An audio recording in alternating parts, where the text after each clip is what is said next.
नमस्कार प्यारे बच्चों। अब अपन देखने वाले हैं दूरी और विस्थापन। दूरी को डिस्टेंस बोलेंगे, विस्थापन को डिस्प्लेसमेंट कहेंगे। एक विमीय गति यानी सरल रेखा में गति, ये चैप्टर का ये दूरी और विस्थापन सबसे मूलभूत पैरामीटर है। इससे आगे चल के अपन चाल और वेग के बारे में पढ़ेंगे। उसके बाद अपन त्वरण के बारे में पढ़ेंगे। लेकिन सबसे पहले जो बेसिक चीज़ है वो दूरी और विस्थापन है। इसको अपन अच्छे से सीखने की कोशिश करते हैं। चलिए स्टार्ट करते हैं दूरी यानी डिस्टेंस। सबसे पहले इसका एक सिंपल सा परिभाषा अपन देख लेते हैं। कह रहा है कि नियत समय अंतराल में किसी कण के द्वारा तय की गई पथ की कुल लंबाई, यानी कह रहा है कि पथ की कुल लंबाई आपकी दूरी कहलाती है। ये पथ क्या होता है? तो अपन कह सकते हैं कोई भी व्यक्ति यहाँ से चल के इस तरीके से जा रहा है और फिर यहाँ से ऐसे चलता चलता यहाँ तक आ जाता है। यानी ये जो इसके चलने का जो तरीका है या जो इसके पद चिन्ह जो यहाँ पे हैं वो इसका पथ है। और इस पथ की कुल लंबाई अपन किसी भी चीज़ से माप सकते हैं और मापने के बाद जो आंसर आएगा वही ही लंबाई आपकी दूरी कहलाएगी। यानी ये इसका प्रारंभिक बिंदु हो तो ये इसका अंतिम बिंदु हो, तो यहाँ से इस पथ की कुल लंबाई आपकी दूरी कहलाएगी। मैं सिंपल सा एग्जांपल लूँ कि कोई भी कण प्रारंभ में यहाँ से चल के ऐसे जाता है, फिर ऐसे मुड़ता है और फिर वापस नीचे आता है। यहाँ पे इनकी लंबाइयाँ देखें तो अपन कह सकते हैं ये मान लीजिए आपका 10 मीटर हो और इधर ये मान लीजिए 15 मीटर चला और उसके बाद इधर की तरफ मान लीजिए आ गया होगा 8 मीटर। तो अपन कह सकते हैं कि इस तरीके से यहाँ से प्रारंभ कर कर और यहाँ पे ये इसका अंतिम बिंदु है। अब अपने से पूछा जाए कि भाई आप दूरी बताइए, तो सिंपल सा आंसर होगा कि इस पथ की कुल लंबाई ही आपकी दूरी कहलाएगी। तो अपन बात करें यहाँ पे दूरी की, तो अपन दूरी कह सकते हैं लंबाई नाप लो, तो यहाँ से कह सकते हैं अपन 10 मीटर आएगा। 10 मीटर में कितना जोड़ दो? 15 मीटर जोड़ दो और फिर उसमें कितना जोड़ दो? 8 मीटर। तो अपन कह सकते हैं 10 और 15 25, 25 और 8 अपन कह सकते हैं 33 मीटर। तो इस तरीके से अपन कह सकते हैं कि इस व्यक्ति के द्वारा चली गई कुल दूरी यहाँ की 33 मीटर होगी। तो अपन कह सकते हैं कि दूरी अपन ने निकालने के लिए जो लंबाइयों का अपन ने जोड़ किया है वो तो एक सिंपल बीजगणितीय योग है। तो अपन यहाँ पे कह सकते हैं दूरी निकालने के लिए अपन जिस ऑपरेशन का सहारा लेते हैं वो अपना बीजगणितीय योग होता है। इस पॉइंट को अपन आगे समझेंगे कि बीजगणितीय योग से अपन कहेंगे कि दूरी एक अदिश राशि होती है। तो इस तरीके से अपन ने दूरी को समझा। चलिए ये तो हो गया दूरी के बारे में बेसिक सी जानकारी। अब अपन देखते हैं विस्थापन को। हाँ, तो अभी अपन ने दूरी को देखा। दूरी के अंदर अपन ने सामान्य बीजगणितीय योग किया था। तो वहाँ से अपन कह सकते हैं कि दूरी एक अदिश राशि है। जबकि अपन देखेंगे कि विस्थापन जो है ना, वो आपका एक सदिश राशि है। इसीलिए अपन यहाँ पे विस्थापन सदिश यानी डिस्प्लेसमेंट वेक्टर यहाँ पे परिभाषित करेंगे। डिस्प्लेसमेंट वेक्टर का जो सिंबल अपन यहाँ पे लेंगे वो लेंगे डेल्टा आर वेक्टर। तो अब अपना टारगेट है कि डेल्टा आर वेक्टर किसके बराबर होगा। इसके लिए अपन कहते हैं कि कोई भी कण जो ए बिंदु से चल के और इस पथ से बी बिंदु पे पहुंचता है, ठीक है। तो अपन को क्या करना है कि ए और बी के बीच में विस्थापन आपको निकालना है। तो इसके लिए अपन कहते हैं कि जैसे ए है उसके निर्देशांक होंगे, तो अपन मान लेते हैं कि ए के निर्देशांक होंगे x1 y1 और z1। इसी तरीके से बी के होंगे x2 y2 z2। ये होगी इसके स्थिति। तो अब अपन लिख सकते हैं कि जो ए का स्थिति सदिश होगा वो लिख सकते हैं और बी का भी स्थिति सदिश लिख सकते हैं। तो अपन कह रहे हैं कि ए का स्थिति सदिश जो मूल बिंदु के सापेक्ष है उसको बड़ा आसानी से लिख सकते हैं x1 आई कैप, y1 जे कैप और z1 के कैप। इसी तरीके से अपन बी जो है उसका भी स्थिति सदिश मूल बिंदु के सापेक्ष निकल लिख सकते हैं x2 आई कैप, y2 जे कैप और z2 के कैप, ठीक है। अब देखिए इसका स्थिति सदिश आपने आर ए वेक्टर से बनाया है, इसका आर बी वेक्टर से। और विस्थापन सदिश देखिए, जब सदिश वेक्टर बनाया जाता है तो प्रारंभिक तथा अंतिम बिंदु को जोड़ने वाली सीधी रेखा से बनाया जाता है, जिसको अपन दर्शा रहे हैं डेल्टा आर वेक्टर से। अब देखिए अपन जानते हैं कि सदिश योग के त्रिभुज नियम को और उसी से अपन इक्वेशन लिखेंगे। तो अपन कह सकते हैं कि सदिश योग के त्रिभुज नियम से, सदिश योग के त्रिभुज नियम से क्या कहता है त्रिभुज नियम? कि जैसे आर ए वेक्टर और डेल्टा आर वेक्टर के जो एरो बनने के सेंस है वो सेम ही दिशा में, जबकि आर बी वेक्टर इसके अपोजिट है। तो अपन कह सकते हैं सेम सेंस वाले ऐड हो जाते हैं। R A vector plus delta R vector बराबर होगा अपोजिट वाला यानी आर बी वेक्टर। यहाँ से अपन कह सकते हैं कि डेल्टा आर वेक्टर बराबर होगा R B vector minus R A vector. और अपन यहाँ पे देखने जाएं तो अपन कह सकते हैं कि जो आर बी वेक्टर है वो आपका अंतिम स्थिति सदिश है और आर ए वेक्टर है जो प्रारंभिक स्थिति सदिश है। चलिए अपन यहाँ पे देख सकते हैं कि जो विस्थापन सदिश है वो अंतिम स्थिति सदिश माइनस प्रारंभिक स्थिति सदिश है। तो अपन यहाँ पे परिभाषा इसकी लिख सकते हैं कि गणितीय रूप से यह स्थिति सदिश में परिवर्तन के तुल्य होता है। तो अपन यही तो कह रहे हैं कि विस्थापन सदिश क्या होता है, स्थिति सदिश में परिवर्तन के बराबर होता है। ठीक है, ये तो हो गया इसका परिभाषा। अब अपन कहेंगे इसका परिमाण क्या होता है, यानी इसका मैग्नीट्यूड क्या होता है। तो अपन कह सकते हैं कि इसका जो परिमाण है वो प्रारंभिक स्थिति सदिश और अंतिम स्थिति सदिश के मध्य की न्यूनतम दूरी है। देखिए पथ इसका ये है, लेकिन अपन कह सकते हैं ये प्रारंभिक है और ये अंतिम है, इनके बीच की न्यूनतम दूरी के बराबर होगा। ये वाला आपका विस्थापन कहलाएगा। तो अपन कह सकते हैं दो बातें अपन ने सीखी कि यहाँ पे विस्थापन सदिश की दिशा कौन सी होगी। तो अपन कहेंगे विस्थापन सदिश की दिशा प्रारंभिक स्थिति सदिश से लेके अंतिम स्थिति सदिश की तरफ होगा। परिमाण क्या होगा, प्रारंभिक तथा अंतिम स्थिति सदिश के बीच की न्यूनतम दूरी के बराबर होगा। ये अपन ने इस तरीके से दो परिभाषाएं अपन ने यहाँ पे लिखी। दूरी दूरी होती है पथ की लंबाई और विस्थापन होता है प्रारंभिक तथा अंतिम बिंदु के बीच की न्यूनतम दूरी। इस तरीके से अपन ने इनको परिभाषित कर लिया। अब क्या करते हैं कि इन दोनों के बीच में अंतर देखते हैं कि क्या क्या इनमें अंतर होता है। तो चलिए इसमें अपन जो पहला बिंदु लिख रहे हैं उसमें कह रहा है कि दूरी एक अदिश राशि।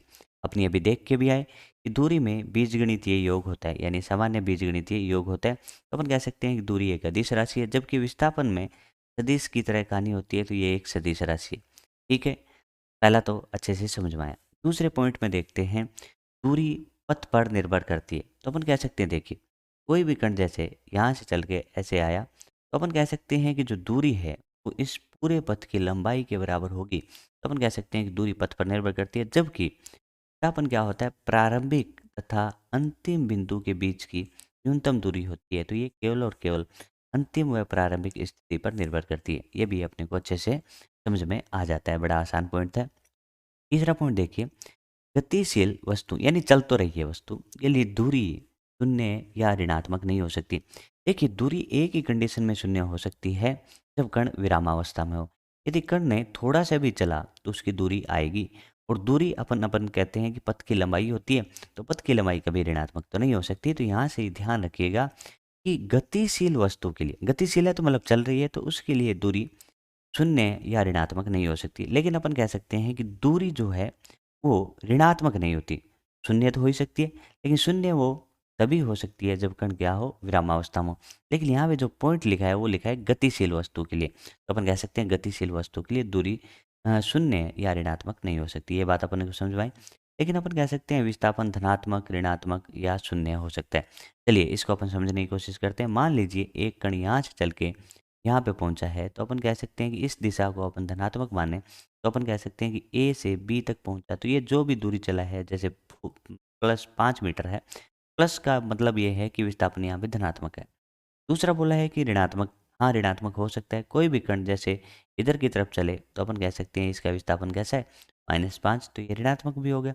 लेकिन अपन ऐसा भी कह सकते हैं कि जैसे कोई कण ए से बी गया, फिर बी से वापस ए पे आया, तो अपन कह सकते हैं +5 में गया और फिर -5 में हुआ। तो अपन कह रहे हैं कि जहाँ से चला था वहीं पे वापस आ गया। तो अपन कह सकते हैं प्रारंभिक तथा अंतिम स्थिति एक ही जगह है, तो उस केस में आपका विस्थापन शून्य होगा।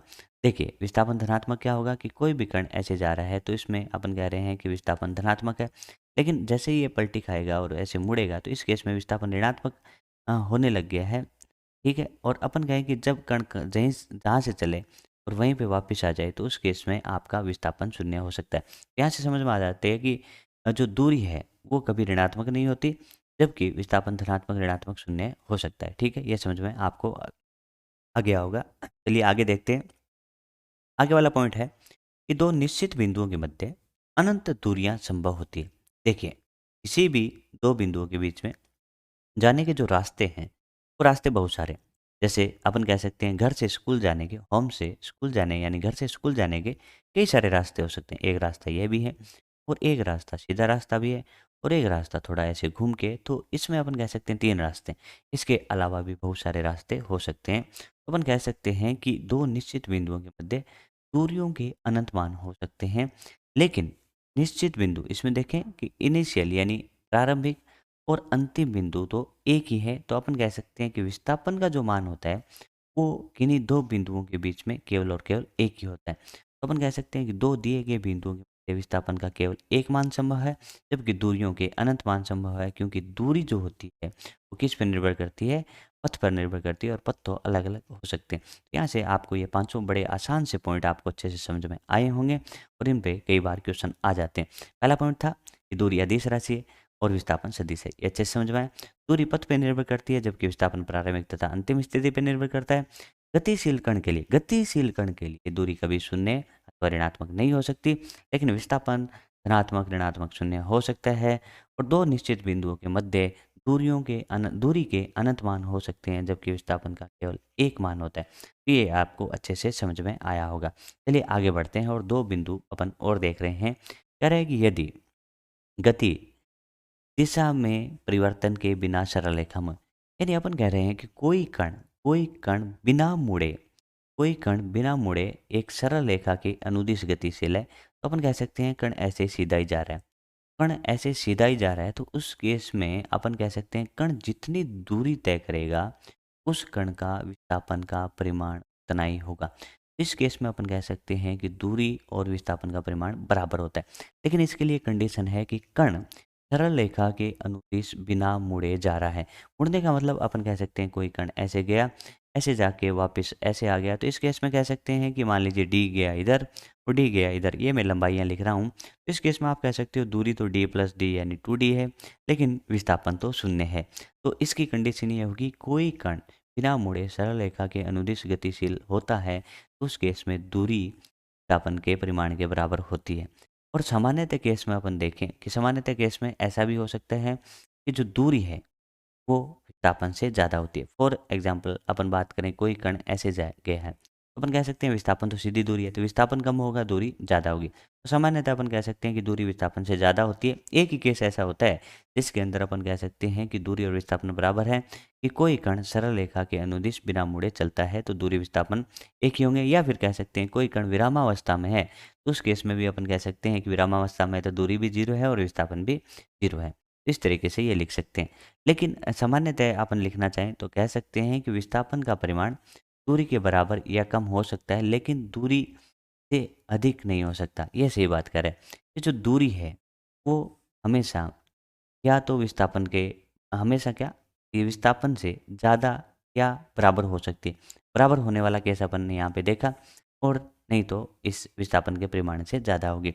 ये पॉइंट भी आपको अच्छे से समझ में आया होगा कि कोई भी वस्तु सरल रेखा के अनुदिश बिना मुड़े गतिशील है, तो उस केस में दूरी और विस्थापन का परिमाण बराबर होगा। अन्यथा सामान्य अपन लिखें तो कह सकते हैं दूरी ग्रेटर देन इक्वल्स टू विस्थापन के परिमाण के बराबर होगा।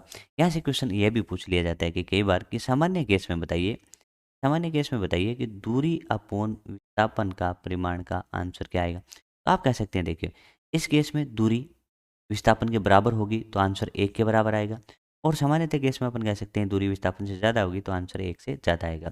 कई बार इसको उल्टा लिख देते हैं कि विस्थापन और डिवाइड बाय आपको लिखना है दूरी। तो यहाँ पे सिंपल बात है भाई, नीचे वाली जो राशि है अपन यहाँ पे विस्थापन का परिमाण ले रहे हैं, ठीक है। तो अपन कह सकते हैं नीचे वाली राशि दूरी जो है विस्थापन के एक ही केस में बराबर हो सकती है, जब वो सरल रेखा के अनुदिश बिना मुड़े चले। नहीं तो अपन कह सकते हैं दूरी क्या होगी, ज़्यादा होगी। जब नीचे वाली राशि ज़्यादा हो तो उत्तर आता हो 1 से कम आता है, तो अपन कह सकते हैं इस केस में लेस देन इक्वल्स टू 1 होगा। तो ये 2 क्वेश्चन होते हैं सिंपल से। तो इस तरीके से अपन ने क्या देखा कि दूरी और विस्थापन के बीच में अंतर देखा। उसके बाद कुछ सामान्य बिंदु भी लिख सकते हैं कि अपन कह सकते हैं दूरी का मात्रक क्या होता है। दूरी का मात्रक भी मीटर होता है और विस्थापन का मात्रक भी मीटर होता है, तो ये दोनों आपके एसआई में होंगे। तेजी में बात करें तो मीटर का सेंटीमीटर हो जाएगा। तो ये आपके दोनों के लिए इकाई सेम होती है। विमा की बात करें तो दूरी और विस्थापन के लिए दोनों की विमा क्या होती है, एल होती है। लेकिन दूरी एक अदिश राशि है जबकि विस्थापन सदिश होगा। मैं उम्मीद करता हूँ कि दूरी और विस्थापन आपको बहुत अच्छे से समझ में आया होगा।